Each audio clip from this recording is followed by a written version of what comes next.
Welcome back, guys. Today I'm going to show you how to find and install VPN called PotatoVPN.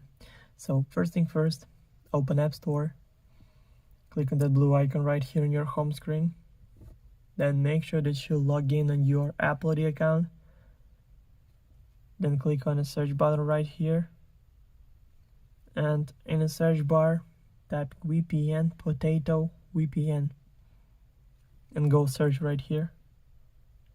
Then scroll down a little bit until you find the app.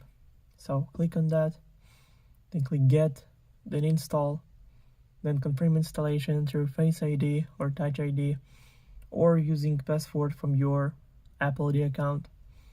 Now it's all done. The app is 41.3 megabytes. Also, all links will be in the description of this video. Hope you guys enjoy. Thank you for watching. Please like and subscribe for more. Bye.